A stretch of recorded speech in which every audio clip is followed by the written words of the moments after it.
When I was injured, it wasn't a setback, it was an opportunity to start something new, and the door of triathlon opened. It's cool to show someone what's possible. You know, we can do this, we can run. And we don't have to just run around the track once, we can run miles and miles.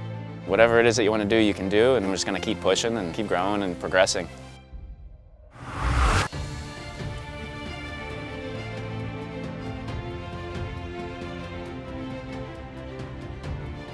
A traditional triathlon is swim, bike, run, and that has certain advantages. I chose to create something unique that would be an adventure.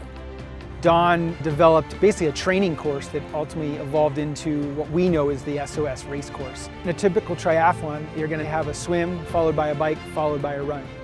When you come to SOS, there isn't just one of everything. There is only one bike, and it's the first thing you do. Then you have 4 different runs, and each of those runs are separated by a swim.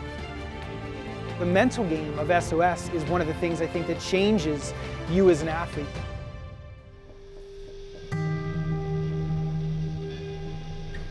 I've been involved in endurance racing for 5.5 years. I had a physical injury, and the first thing that popped into my head is I wanted to prove to myself that I was the same person. I decided I wanted to be a Marine when I was in the 8th grade. I did a career research report, and I was just so impressed with what the Marines represent and realized that there's always going to be someone sacrificing to provide freedom for our nation. And from there on, I knew that I wanted to be a Marine and serve that purpose a little bit larger than myself. In 2011, I was serving in Afghanistan. On December 9th, I was on a patrol and I stepped on an improvised explosive device that led to the amputation of my right leg.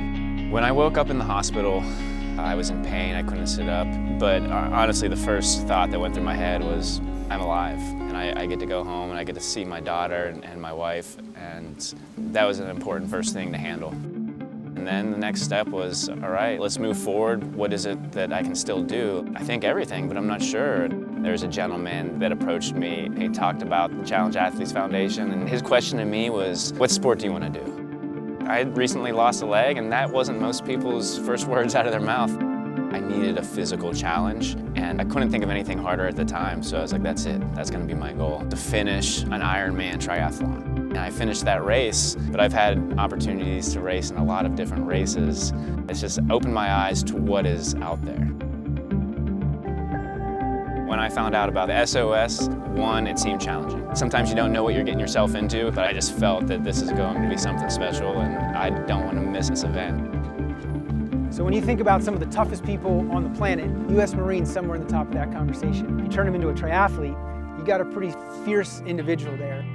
3, 2, 1.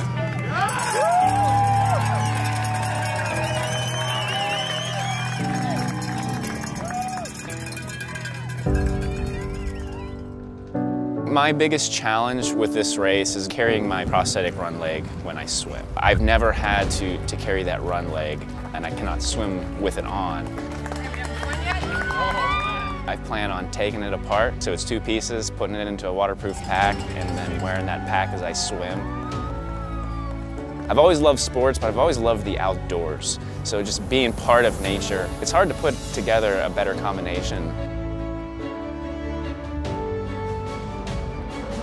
At the end of a race, when everything hurts and every part of me wants to quit, thinking about the people that are maybe cheering me on or the people that are watching, I feel like I need to finish to show them that this is possible and inspire them to reach their goals.